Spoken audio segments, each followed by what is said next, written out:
siapa tahu siapa kami ini. Nah, dimulai dari saya bernama Olga Sativa dari kelas 11 IPA 3. Selanjutnya, Kalau saya Kaila Zora Nandita dari kelas 11 IPA 3. dan saya Ai Rohmawati. Senyumnya jangan terlalu lebar, membekas di hati.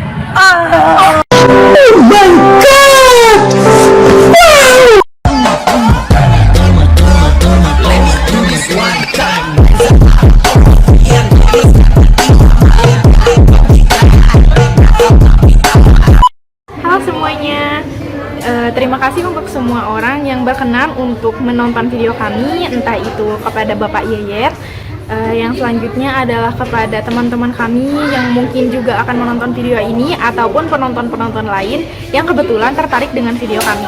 Terima kasih saya ucapkan, dan semoga ilmu yang kami sampaikan itu dapat tersampai dengan baik. Jadi di sini adalah bagian saya, Orja Sativa, untuk menjelaskan siapa sih Pati Unus itu, supaya kita mengenal siapa Pati Unus itu yang sebenarnya dan bagaimana asal-usulnya ataupun tahun kelahirannya. Teman-teman tahu nggak sih, Pati Unus itu kira-kira lahir tahun berapa ya? Dan orang tuanya juga siapa? Nah, di sini saya akan menjelaskan siapa orang tuanya, tahun kelahiran Pati Unus, juga nama-nama Pati Unus, juga beberapa informasi lain mengenai Pati Unus. Check it out.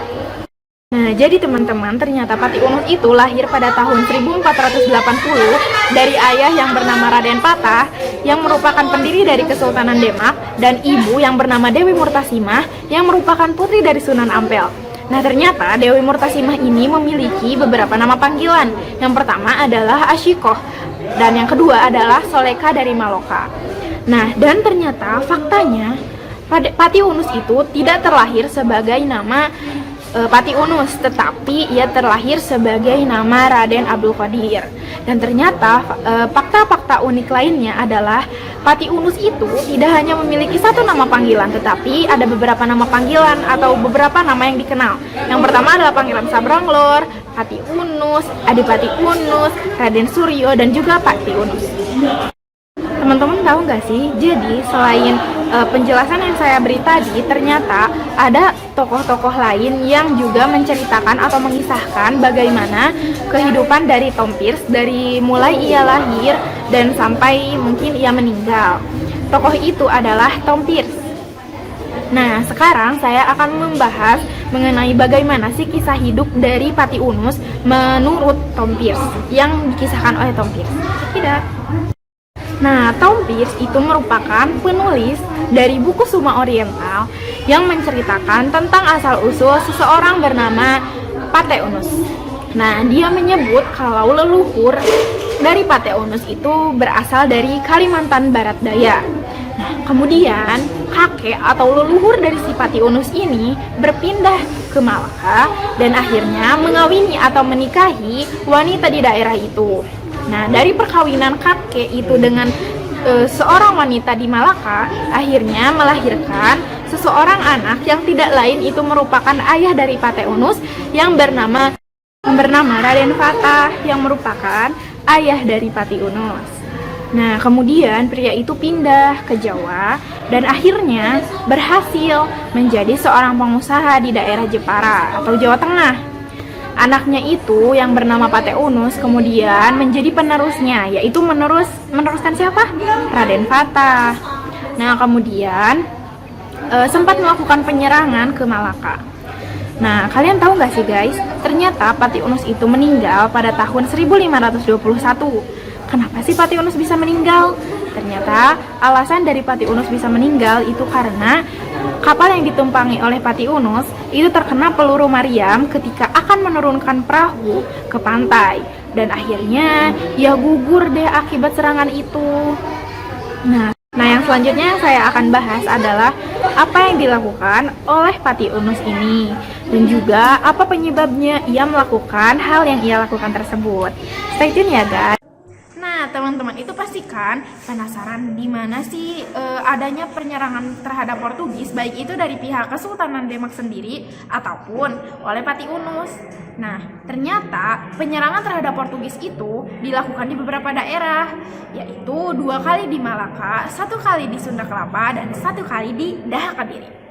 Untuk pertanyaan tahun kapan penyerangan atau penyerbuan terhadap Portugis, sebenarnya itu tuh banyak, tapi kalau misalnya untuk yang dilakukan oleh Pati Unus itu yaitu pada tahun 1513 dan juga 1521. Tetapi pada tahun 1521 Pati Unus ikut gugur dalam penyerangan terhadap Portugis tersebut. Nah, saya harap dengan penjelasan yang saya paparkan ini bisa menambah wawasan dan pengetahuan teman-teman semua. Tapi teman-teman jangan dulu bosan. Ada penjelasan dari teman-teman saya yang lain yaitu Angi dan juga Kayla. Selamat menonton. Mengapa Kesultanan Demak menyerang Portugis di Malaka? 1. Karena Demak mengalami kerugian besar. Kerajaan Demak menyerang Portugis di Malaka sebab aktivitas perdagangan dengan para saudagar muslim di wilayah Malaka terganggu oleh keberadaan Portugis, sehingga Demak mengalami kerugian yang cukup besar. Pada akhir abad ke-15, Portugis sedang mencari kepulauan rempah-rempah karena merupakan komoditas dengan nilai termahal di Eropa. Portugis memulai pelayarannya pada 1487 yang dipimpin oleh Bartolomeu Dias. Ia mengitari Tanjung Harapan di Afrika dan masuk ke Samudra Hindia. Lalu pada 1497 pelayaran Vasco da Gama berhasil mencapai di India.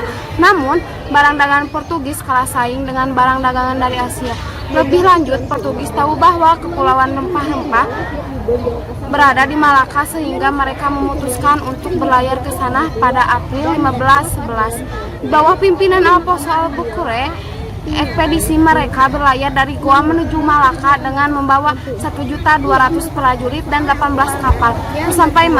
Sesampainya mereka di Malaka, pertempuran pun berlangsung sepanjang bulan Juli hingga awal bulan Agustus. Ketika itu, Malaka tengah mengalami krisis kepemimpinan, di mana Sultan Mahmud sedang berkonflik dengan putranya, Sultan Ahmad.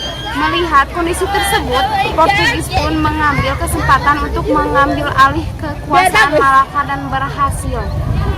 Tidak hanya itu, kerajaan Demak juga mengalami kerugian berat yang disebabkan oleh terganggunya aktivitas perdagangan mereka dengan para saudagar muslim. Yang kedua, menghambat perkembangan Islam di Indonesia. Portugis datang ke Indonesia dengan membawa semboyan 3G, salah satunya adalah gospel, yakni menyebarkan agama selama berada di Malaka. Portugis menyebarkan ajaran agama Katolik yang membuat perkembangan Islam di Indonesia terganggu. Akibatnya, Kesultanan Demak memutuskan untuk menyerang Portugis dengan mengirimkan armadanya ke Malaka. Selain di Malaka, Kesultanan Demak juga melakukan perlawanan terhadap Portugis yang hendak mendirikan loji di Sunda Kelapa. Tokoh yang memimpin perlawanan kerajaan Demak terhadap Portugis adalah Pati Unus pada 1513 sebanyak 100 kapal dan 5.000 pasukan dari Jawa dikerahkan. Yang kedua, menghambat perkembangan Islam di Indonesia. Portugis datang ke Indonesia dengan membawa semboyan 3G, salah satunya adalah gospel, yakni menyebarkan agama selama berada di Malaka. Portugis menyebarkan ajaran agama Katolik yang membuat perkembangan Islam di Indonesia terganggu.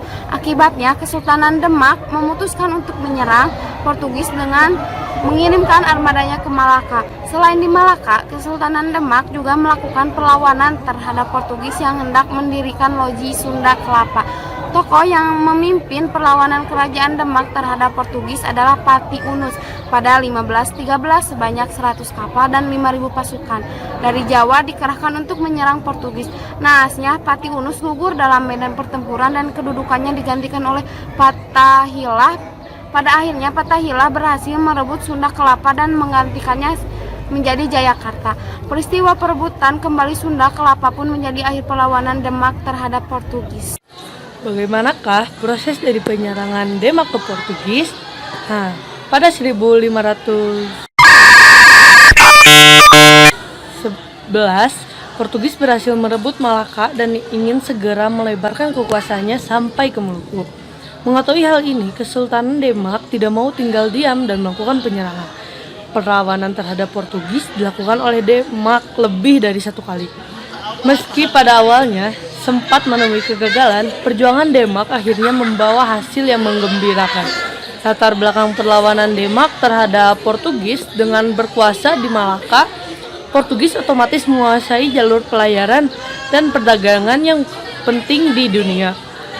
Keberadaan Portugis itu tidak hanya menjadi penghalang Kesultanan Demak, tetapi juga mematikan perdagangan kaum muslim Indonesia.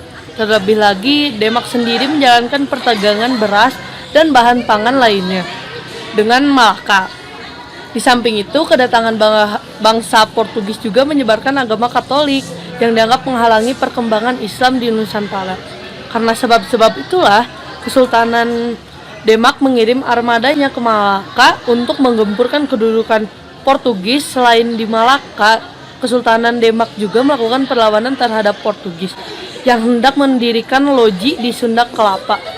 Nah, pada masa kekuasaan Raden Patah, perlawanan rakyat Demak terhadap Portugis dipimpin oleh Pati Unus. Serangan yang dilakukan pada 1513 itu dilengkapi dengan kekuatan 100 kapal dan 5.000 pasukan dari Jawa, serta tambahan tentara dari Palembang, hingga jumlahnya menjadi 12.000 pasukan. Akan tetapi, kekuatan yang sangat berat tersebut dapat dipatahkan oleh Portugis sehingga Pati Unus terpaksa kembali ke Jawa dengan kekalahan. Setelah Raden Patah wafat pada 1518, tahta Kesultanan Demak jatuh ke tangan Pati Unus yang kembali mempersiapkan armada untuk menggempurkan kedudukan Portugis di Malaka. Maka pada 1521 ia kembali melakukan perlawanan ke Malaka.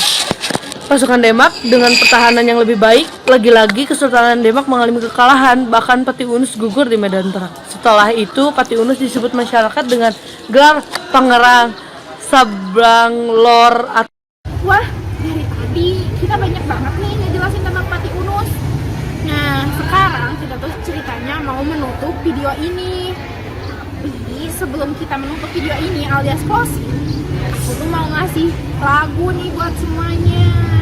Apaan tuh? Apaan tuh? Apaan tuh? Apaan tuh? Apaan tuh? Apaan tuh? Apaan tuh? Jadi, untuk mendengarkan lagu-lagu dari kami yang kreatif ini, silahkan simak video setelah ini. Gaul-gaul boleh, main-main boleh, tapi lupa sejarah tidak boleh. Main sosmed boleh, main YouTube boleh, lupa subscribe YouTube channel tidak boleh. Pak Guru sejarah, Pak Yeyet Kuntara, selain baik hati juga soleh. Nonton YouTube dulu, subscribe YouTube channel, di like videonya. Nah, selesailah rangkaian dari semua video kami. Kami sudah menjelaskan, sudah membuka dengan berbagai video lucu, dan kami juga sudah memberikan kepada kalian lagu dari kreativitas kami sendiri. Nah, sebelum itu kami ingin mengucapkan permintaan maaf dan juga berterima kasih kepada kalian semua yang berkenan untuk menonton video kami sampai detik ini. Dan untuk itu, wassalamualaikum warahmatullahi wabarakatuh.